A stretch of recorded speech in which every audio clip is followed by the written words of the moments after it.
All right.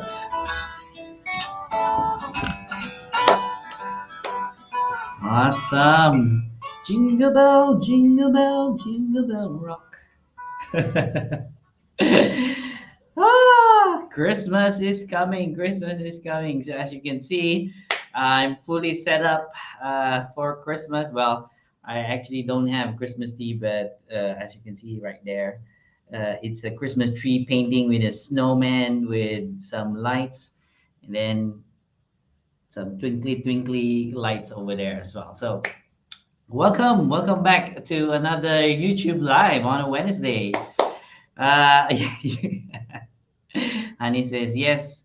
Why? Wow, so cool with your hat. Yes, funny story behind this.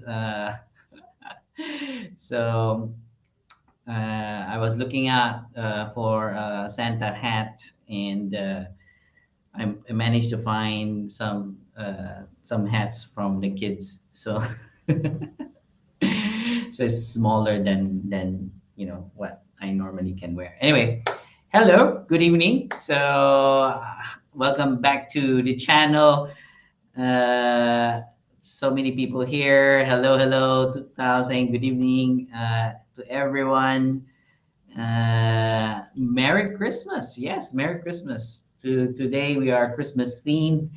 And you might be asking, wait a minute, it's just December 7th. How come, we have the Christmas theme already? Um, so I want to greet everyone that will be here an early, Merry Christmas, because we're going to be taking a break from our lives. And then we'll be back next month in the new year. So I'd love to greet you first. Happy New Year, and I hope you have a meaningful one. Spending it with your family, with your loved ones, with your friends. Have a good time. Receive a lot of presents because that's what Christmas is about, right? Like giving and receiving as well. All right, cool. So today in our life is a very interesting topic, and let's put it up now. Oh, before that, let me change my states first. All right, and go into our professor mode. Whoop. All right, awesome. Let's see. Okay, so our first question tonight, this night, is how do you manage your work life balance? And this has been kind of like a very hot topic in the past, I would say, decade or so, like these past 10 years. This has become an in thing because previously it wasn't really talked about. So this is very new. And work-life balance. I think a lot of people have been experiencing stress and pressures from work, and they are looking for, okay, why do I keep working and working, and how about my personal life? What do I do about that? And so that's how this term got coined, created, work-life balance. So how do you create that? And I have a very interesting answer to this question, um, because I also went through several stages when it comes to work-life balance.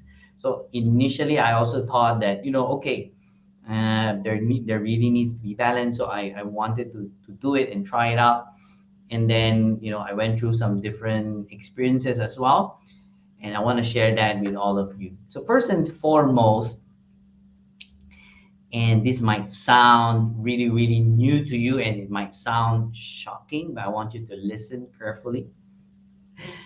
Work life balance, it doesn't exist.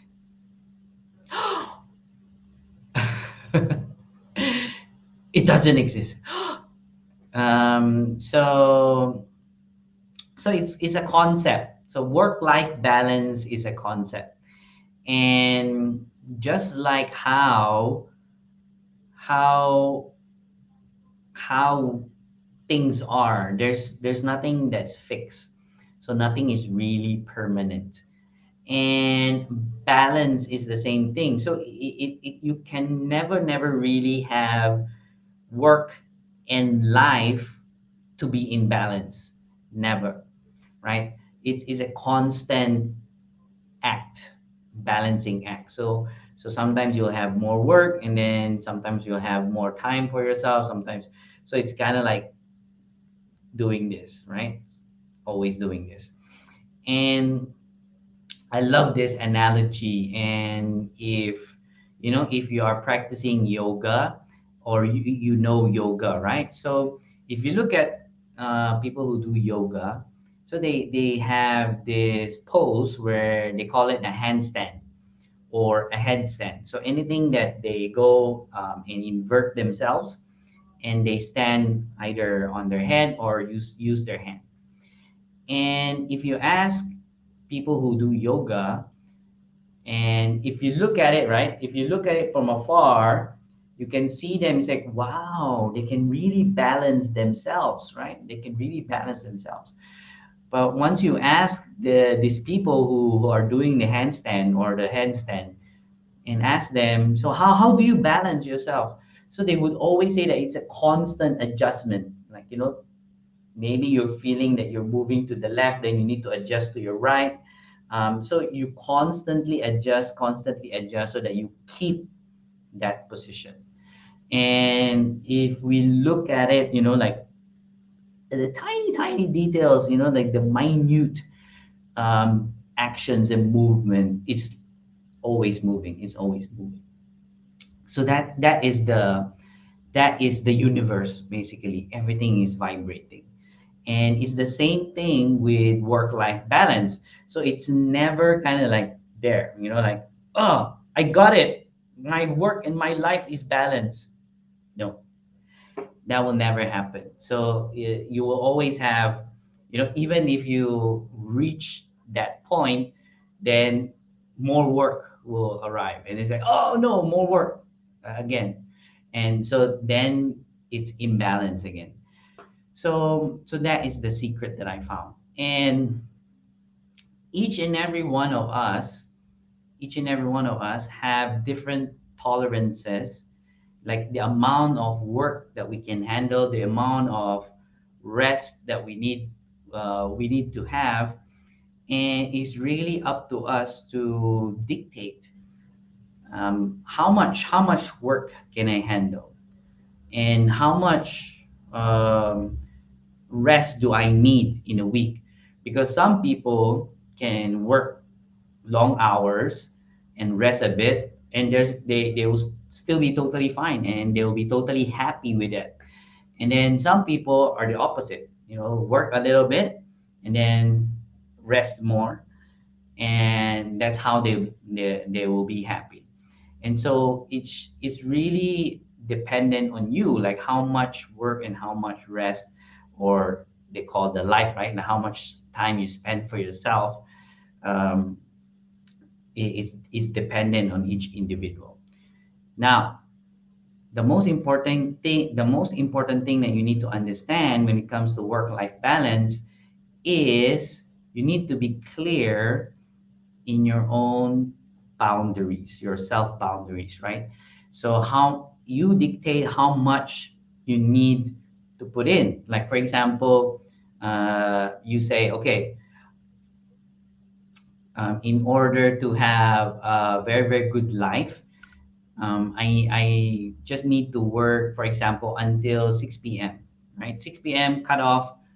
And then after that, I take care of myself. I go spend it with my loved ones, my family, or with my friends. And that's your boundary. So meaning after you hit 6 p.m., then that's it. You're not working anymore. And so that is the critical thing for you. You need to be clear what are your boundaries. And when you are clear with your boundaries, then you will realize that, oh, okay, now you're starting to have that work-life balance, right? Work-life balance. So that is the thing that you need to remember. Boundaries, boundaries, boundaries is important, right? Good. So let me repeat that again. So first, you need to understand that work-life balance. There's no work-life balance. It isn't real, and it's really a constant adjustment. Constant adjustment. And then the second thing that you need to be really really clear is what are your boundaries when it comes to work, and also when it comes to personal stuff. When you can have those boundaries, then you start to feel much much better when it comes to that balance. All right. And if I hope that that's clear. Looking at the comments. Yeah, thanks for sharing. Yeah, you're welcome. You're much much welcome. You're very very welcome. Very very welcome. Okay, let's see. I don't have the white beard though, so maybe next time I'll wear the white beard. Then I will look like Santa. Who else is here? Say hi. So Juliet is here. Hi, Juliet. Hello, hello. Merry Christmas. Okay, let's see. Okay,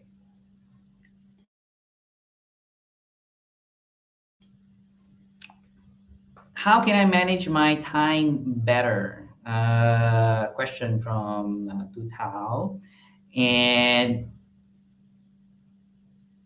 there is so many ways. So one is that we talked about the work life balance and being clear with the boundaries. So once you become clear with your boundaries, then you will also start to understand how you can manage your time. So let me set myself as an example. So I'm a morning person, so meaning I easily wake up in the morning. So nowadays, and it fluctuates by the way. So nowadays I wake up around 6 to 6:30, somewhere there, and sometimes without even alarm, and just natural, I wake up around that time, and so that's why I label myself as a morning person. And previously previously what I do is I immediately go to like check my emails, and basically that's the start of the work, so my mind starts to think about work. And along my productivity journey, so what I realized is that I needed to put some time for myself first in the morning. So which means I set some time like 1 or 2 hours wherein maybe I go out for a walk, for by myself, and then or I exercise, or sometimes I even read a book, or maybe just go out and have a coffee, or breakfast outside. And that time is just for me. And so after I started doing that, when really start my work, which is can be somewhere around 9 a.m. or 10 a.m., then I have kind of like, one, the energy, and then the second, the focus to really start my work. It's not cluttered, unlike previously, like the moment I wake up, the moment I open my eyes, and I'm still lying on the bed, and immediately I pick up my phone, and then I check emails, I check social media, and something like that. And it became kind of like very distracting for me. So So yeah, so that's why I started to put more time in that, and it's because I became clear about my boundaries. So that's one. And then the second thing is that I use Google Calendar nowadays as well, wherein I set time blocks. So for example, I would set 9 o'clock to 12 as work hours, and I'll just focus on that. And I don't know if you've heard of this tool called Pomodoro. So I also use Pomodoro. And Pomodoro is basically just using time, time, focus time. And it's really up to you. It can be 30 minutes, 45 minutes, 60 minutes, or 90 minutes. And the idea is that within this time, you just be focused on one thing that you want to do. Yeah, just one thing. And then after that focus time, maybe it's let's say it's 60 minutes, and then you take a break. So it can be a 5 minute break or 10 minutes break. It's really up to you. And then you're not allowed to think about work during that time. So it's really mental break. So go out, stand up from your wherever you're working, go out, and then maybe check your social media, or maybe call someone, or maybe talk to someone, or go out for a walk, but no work at all for that 5 or 10 minutes. And then after that, you go back again and then restart your Pomodoro, which is another 60 minutes. And again, the same thing, focus on that. So in that time block, from that 9 to 12, I probably can have maybe what I normally do now is two 90 minute blocks, and then one break in the middle. Yeah, and then after that, lunch, and then in the afternoon I also have time blocks, maybe a time block for example, writing, a time block for marketing, a time block for sales, or maybe a time block for coaching sessions. So that's kind of like what I do. In the calendar, I would have different colors and different time blocks, and so that organizes my time much better. And there are also activities, and this is something that you might want to consider, is that there are activities that you might need to put a lot more time. So for example, for me, when it comes to writing, it really takes me a long time to warm up. And so this is what I noticed, because previously I used to like put a time block for it, like 90 minutes. I'm gonna write for 90 minutes, and so I'll be sitting in front of my computer and then thinking, like what I'm gonna write, researching, blah blah blah. And by the time I start writing, it's almost finished, the 90 minutes. And so I was like, okay.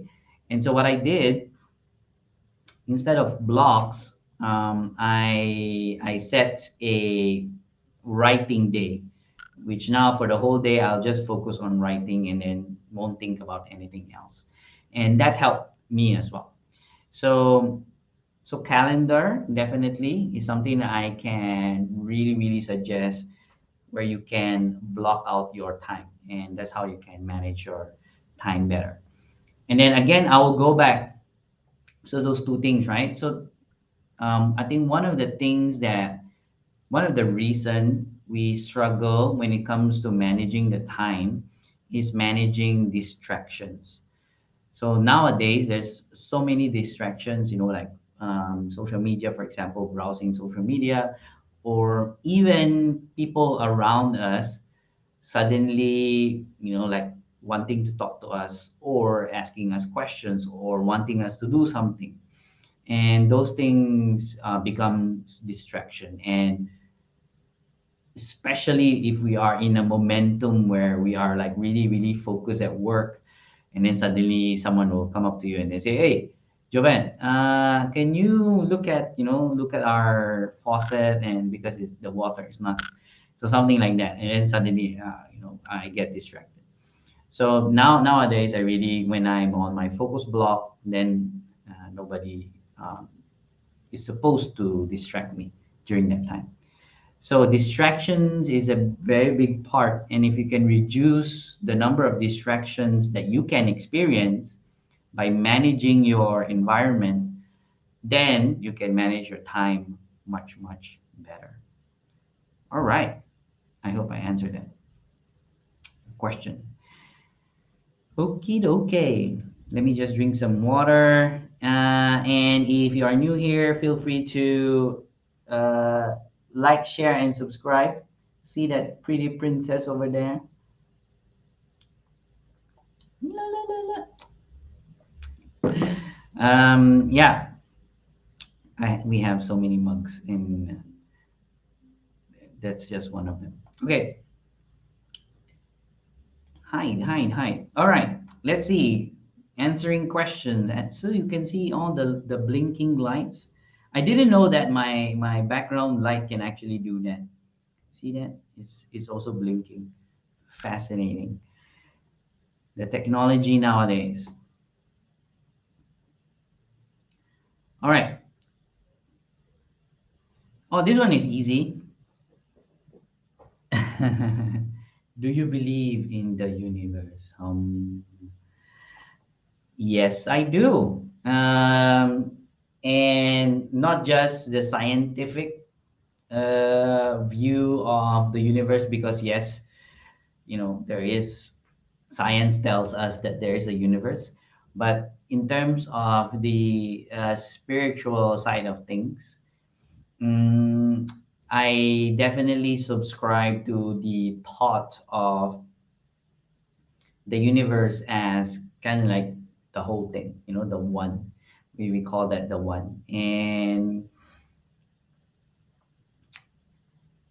eh, how to say? So I'm born a Catholic, and that's why Christmas. Hello. And I grew up in Philippines, where almost everyone is Catholic basically. But I think as in my journey of personal development, also the healing, the trauma that I've experienced, the people that I've met in different kinds of modalities, and like just expanding my mind, it made me realize that uh, religion is, so Catholicism is a religion, and there's other religions out there, and it's great that we can all respect each other as well, but there's definitely something higher than that, because religion is something that was created by people, right? So us, by us.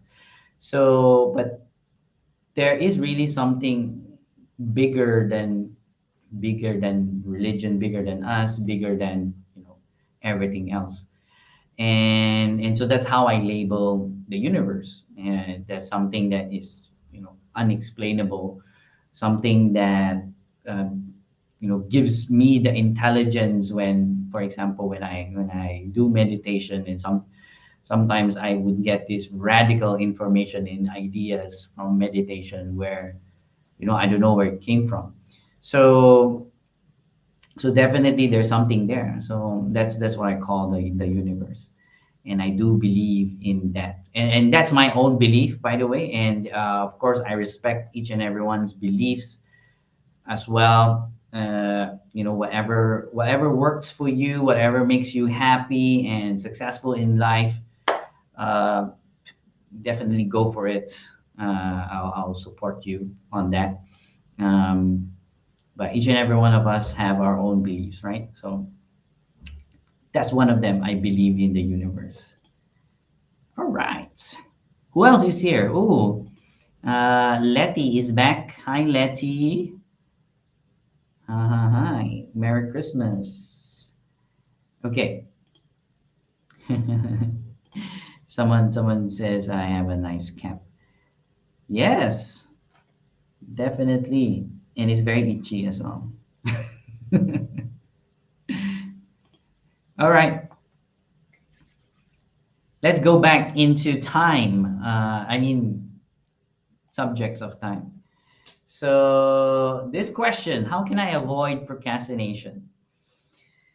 I love this question because it may sound so simple, right? Like procrastination. Okay, so how do I overcome procrastination? And I've had coaching clients who wants to who wants to start their own business, or maybe they want to, like, start working on their dreams, or maybe they want to shift their career to something that they been dreaming about.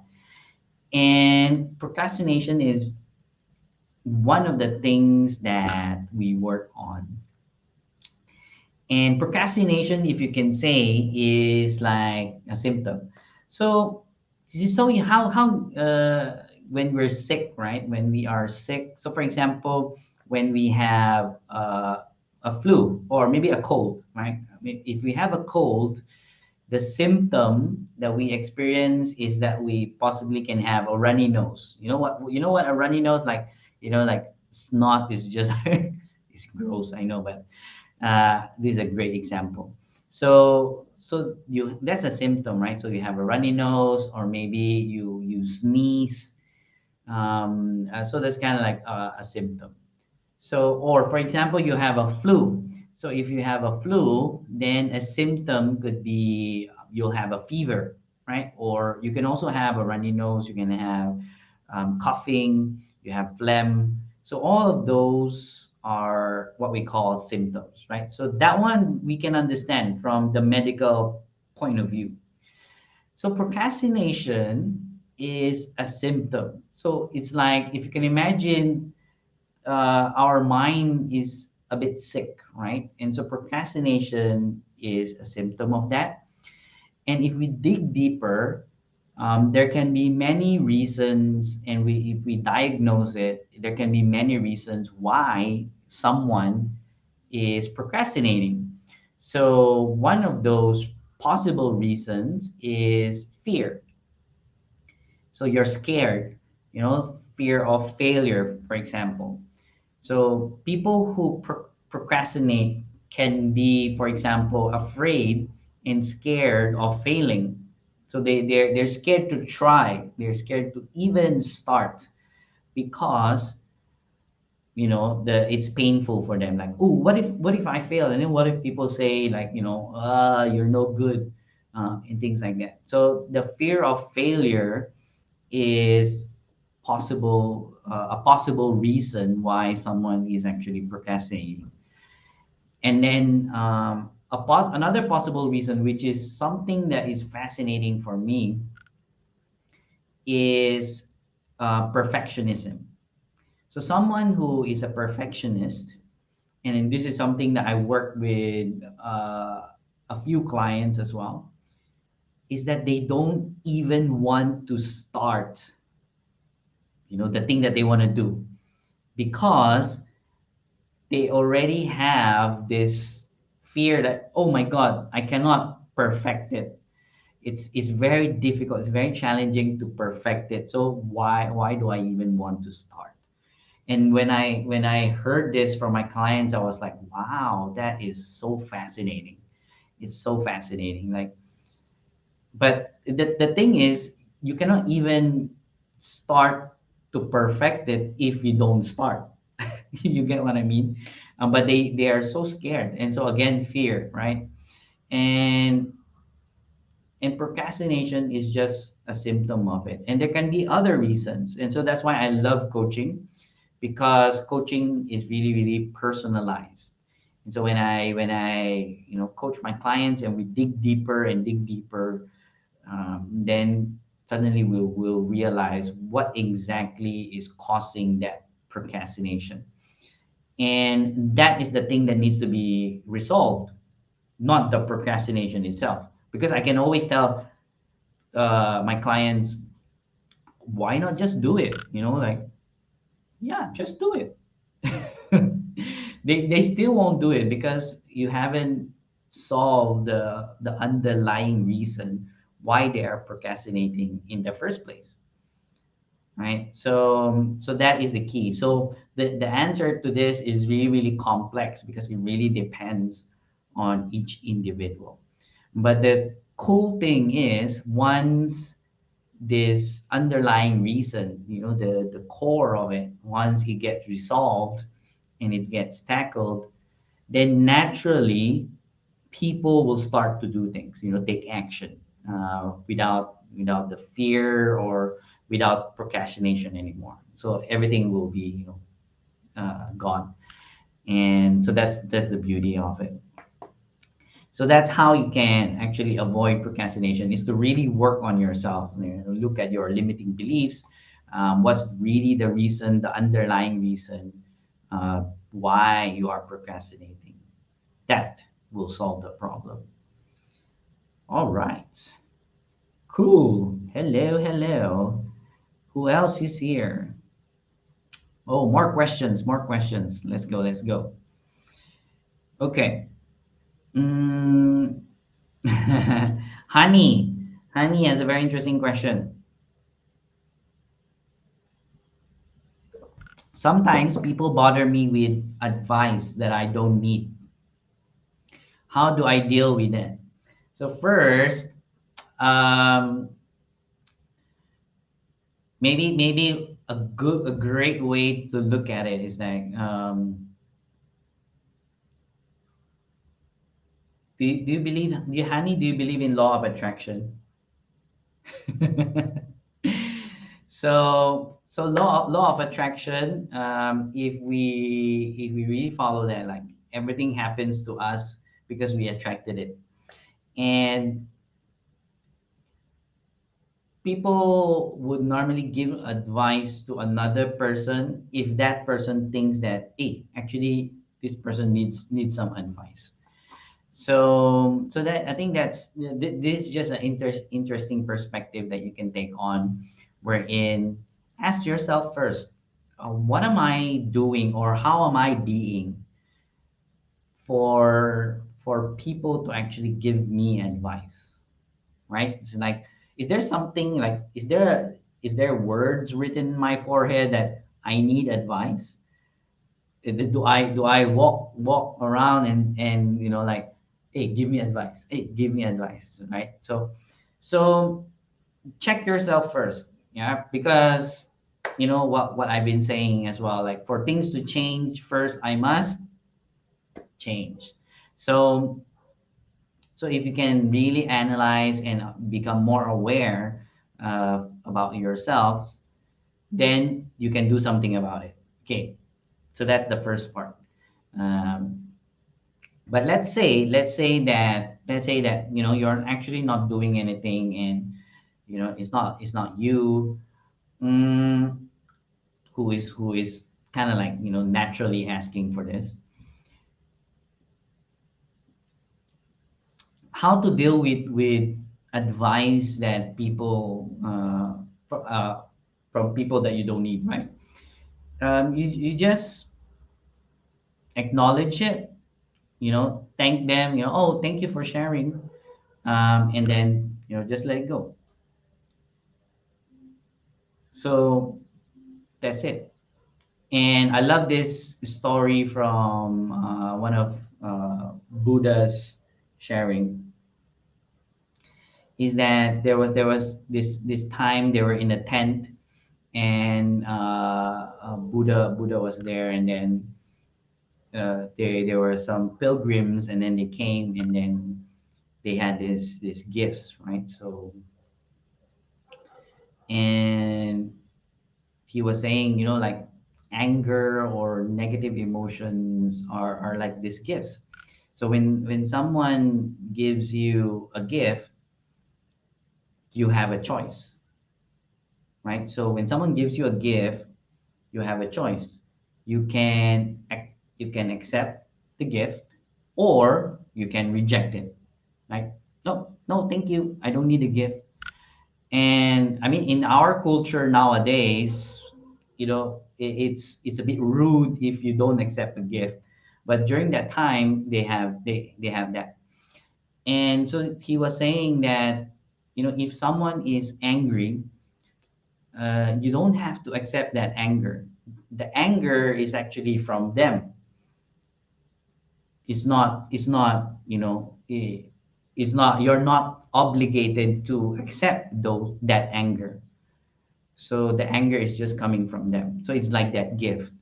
So I love that because advice is like the same. So advice, if you can imagine, is a gift that someone is giving to you, and it's really up to you whether you want to accept it or don't accept it, right? And since you don't need that advice, then don't accept it. Just say thank you for sharing that advice. But in your mind, you're saying, yeah, okay, I don't need that, right? So you basically don't offend the other person by acknowledging it, by thanking them. And then at the same time, you are clear with your own boundaries as well. Like, yeah, I don't need that advice, right? And if you really, really want to create a very clear boundary around with these people, then you communicate and say, thank you for sharing. But right now, I'm actually not looking for advice. So next time, I will ask you if I need advice. So communicating it clearly then helps the other person know where they stand and what they need to do as well in future. Yeah. So it's all about communication, right? It's all about communication. Good. But yeah, think about the first one, which is law of attraction, and I believe that as well. Maybe one thing I can share is that I'm very independent, and one of the things that I envy, is that some people get help easily. Like, oh, do you need help? Like, oh, maybe we can give you this, or maybe we can give you that. And so I don't receive that easily, help, because my energy, my beingness is that I'm very independent and I can do things, I can figure things out. And so typically people don't think of me as someone who needs help. And so that's why I don't receive help quite often. But that's the law of attraction thing. So good, good, good. Hello, hello. Who else is here? Ooh, Indin is here. Merry Christmas. You can call this an outfit, yes. Okay. All right. Let me see. What questions.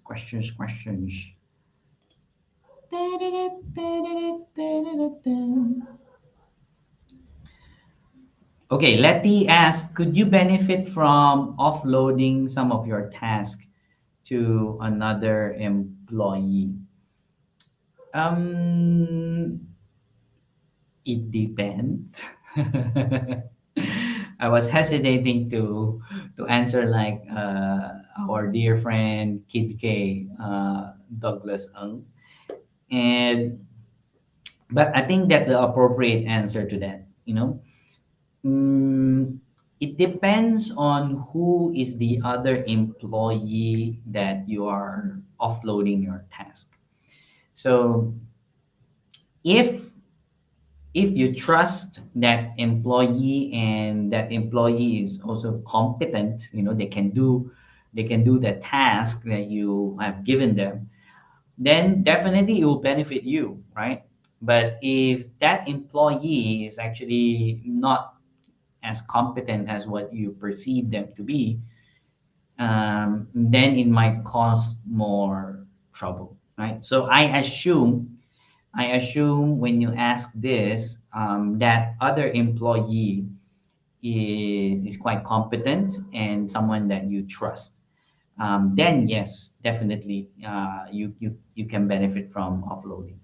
And there's a term for this, and it's called delegating, right? So once we go up the ladder, when we start handling people, when we start to manage people, delegating is a skill that we need to really, really master, because we are limited. We are limited with time, we are limited with our resources, and so we need other people, or we need systems, we need software, for example, in order to support us, to accomplish more, right? To do more with less.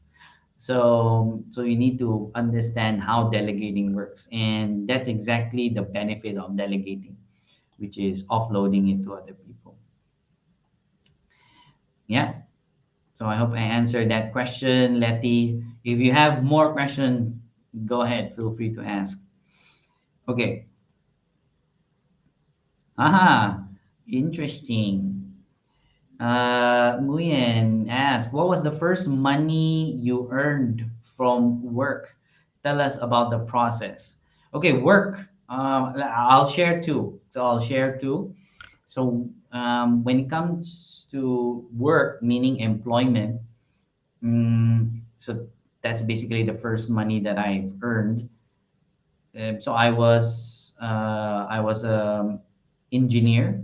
So I was an electronics engineer, and yeah, so I went through the normal employment process, meaning I got an interview, like I think three three interviews. So the HR, the my supervisor, my potential, my future supervisor during that time, and then my future boss, and then I was hired. And after I got hired, then I immediately started working. Um, so they were training me, and then so after a month, then I received my pay. So that is the process. So it's very, very normal, right? So a lot of people understand that, which is the employment process. And so that was the first money that I earned. But when it comes to business, so this is something that is entirely different. The process, and in business, I think there's a lot of thinking, a lot of planning, a lot of strategizing, and then at some point you need to execute. Meaning you need to start. For in my case, it was frozen yogurt, so I needed to buy machines.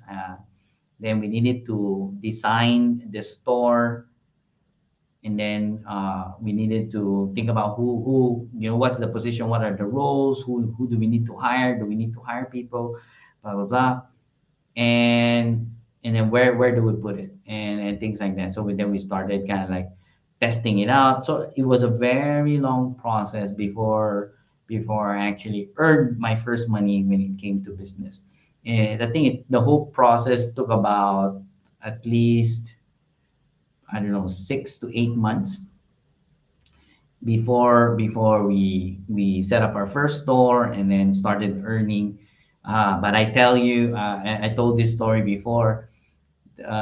When we started earning, in one day, 4 times the amount of what I was earning in a month before. I was like, wow, this is it. This is the potential of having a business. Like, you can really earn a lot of money. So that was the process for when it comes to the business side of things. And it can be different in different businesses, definitely.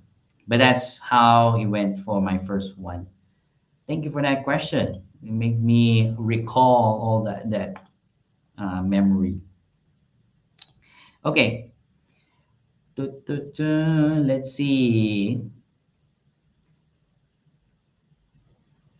How can I? Here we go. How can I work with from Yenny? How can I work with people with different mindset from mine? Very good question. So, here's the truth, right? Here's the truth, and honestly, is still challenging for me until now. there will be definitely people that you will be working, whether you are going to be working for a company, or let's say for example you're starting your own business with other people. Definitely there will be people who will have different mindset compared to you, and that's the beautiful thing uh, with it as well, because with people having different mindset, different ways of thinking, it also creates different ideas, different solutions, different problems. But that's kind of like the beauty of it, because you can leverage on each other. The the problem comes with when we are attached to our own type of mindset. Like it has to be this way. And honestly, this is something that I'm also learning to master in my own space, which is being more flexible when it comes to my mindset. Because definitely there will be people out there who will be totally different from me. And when you are doing that, when you are really really stubborn and say, oh, this has to be the way that we need to do things, then it reaches a point that you become very very righteous. Like in Money and You, there is this principle or a flip chart where we show their right, like the right thing versus righteous. So we need to be clear, are you really trying to be right, or are you now trying to be righteous? Because there's a lot of people there that are unaware that they have reached a point that they are really really being righteous, and that becomes the problem in work or working with other people. When you're righteous, then you cannot see the benefits of having a different mindset with different people. So that's a great reminder for all of us, even for me, to be really really flexible when it comes to my own way of thinking, my mindset, because definitely there's a lot of people out there who have different ways of thinking. So that's a very good question, Yenny. So thanks for asking that. Okay, in line with that question, so Rian is asking, how can I have the courage to be different from other people? So, so uh, courage is a fascinating thing, because courage happens not because you don't have fear, right? So even though I mean, you will have fear, and you still take action, and that is courage, right? So courage is a fascinating word, and I love the word courage. And a lot of people just need to have a courage in order to take action, right? So to like really do it and accomplish what they want in life. And so this is one of the things, is that if you have a desire, or what we call what you want, if what you want is to be different from other people, then be different, right? It's really when some if someone asks me this, I'm pretty sure. Yum yum yum yum. I'm eating my words. It's yummy. So if someone asks me this, and I'm pretty sure that this person has a good idea. It might not be 100% clear. They might have a good idea on what it means to be different, right? So, because if someone who is not even thinking about being different, they wouldn't ask me this question. So, so to me, it means what being different looks like from other people. So you just need to do it. You need to take action. And when you take action, even with the fear, when I talk about fear, is possible that fear of being ridiculed because you're different, or fear of being kind of like ostracized or cast away, like, no, no, oh, you're so different, we don't like you anymore. So all this fear, even if you don't, if even if you have that fear, still take the action and be different, because you know already what it looks like. Then that's courage, right? So it's not the other way around, like you are waiting for courage to happen and then you take action. So it's not like that. So you take action, that's courage. So that is the difference in that.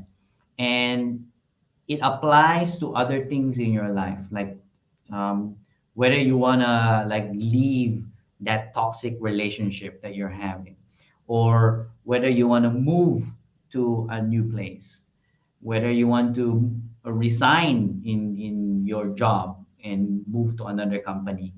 So all of those will take courage, and so you need to take action, and that's courage. All right, good, good, good. So many good questions today. All right, well done, well done. Let me see.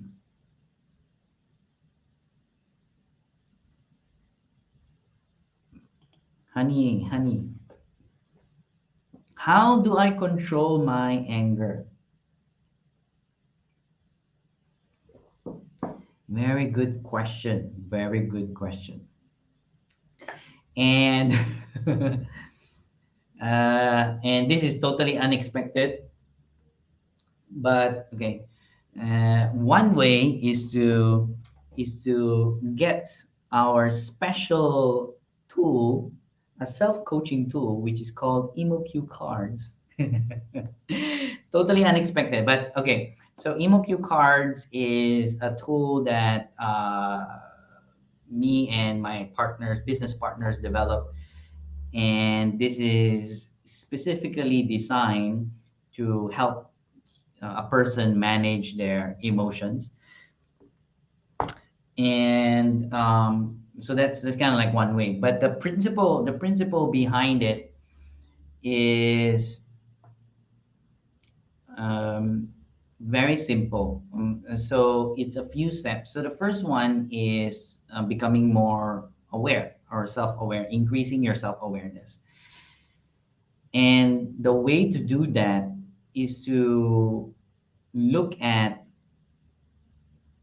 what kind of emotion is this, what kind of anger is this, and what specifically type of anger are you experiencing. Is it, you know, is it frustration? Is it um, annoyance? And so what's fascinating is that we experience different types of emotions, but our vocabulary in terms of identifying those emotions is very, very little. And so this EmoQ cards, and again, this is totally, I'm just using the cards to explain this in an easier way. Is that there's so many emotions. This is just the anger cards, by the way.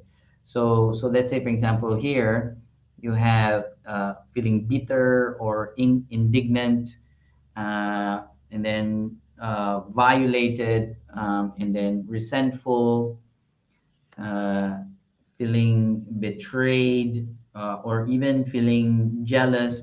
So, so my point is, when we can clearly identify, specifically identify what type of anger that is, then we start to understand more what is really happening. So that is the first step, awareness. And when you become more aware, the next time that it happens again, like, okay, this was triggered by this, and this is the emotion that I felt, and then you know what you can do about it. But then that's the second step, is basically inquiry, meaning asking yourself some questions about the emotion. So in the EmoQ tool that we have that we developed, we added some coaching questions in it, coaching questions that we use as coaches to dig deeper and understand, what meanings are you holding in mind with regard to this emotion. And when you can ask questions, then you understand even deeper what is actually triggering. Remember the procrastination question. So when procrastination is just a symptom, it's similar. Anger is also a symptom, and when you can, diagnose and dig deeper, you will understand what is really the source of this anger.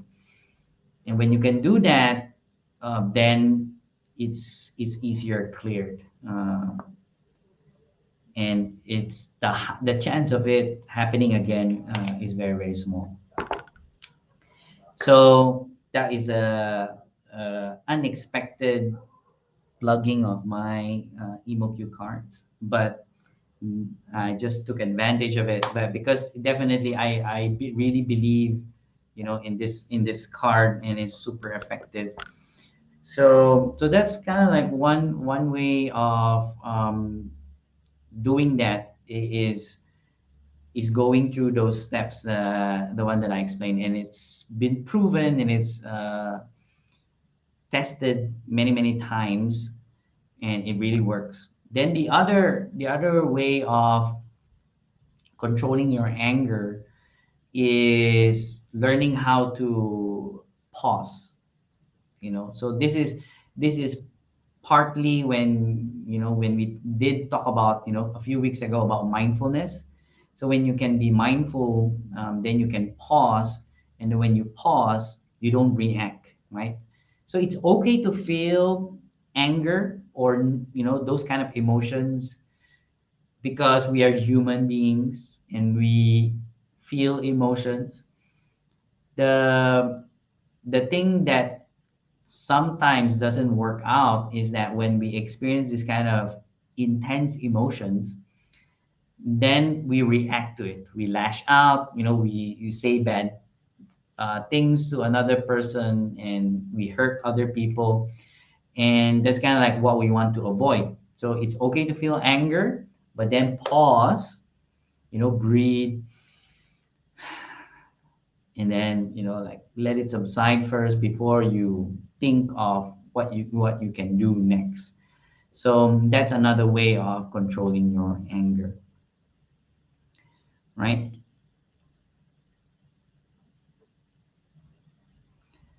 So someone is asking, does it have international shipping? Yes, yes, yes, it does, it does.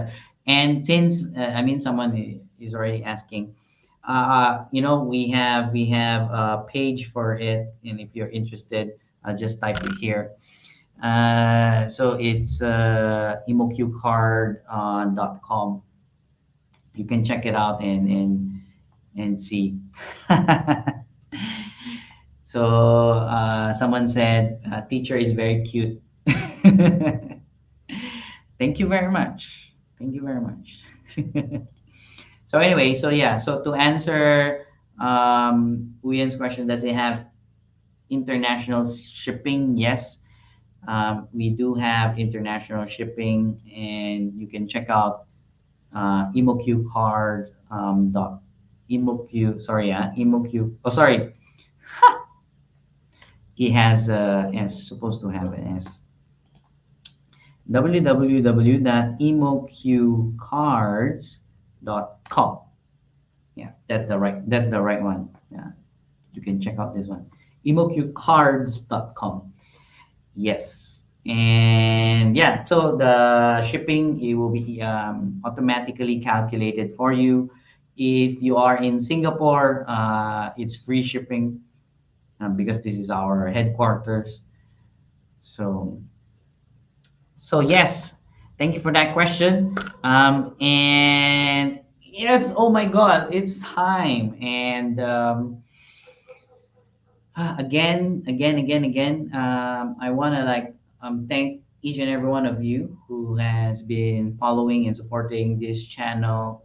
Um, 2022 has been really a wild ride. So many amazing things happened.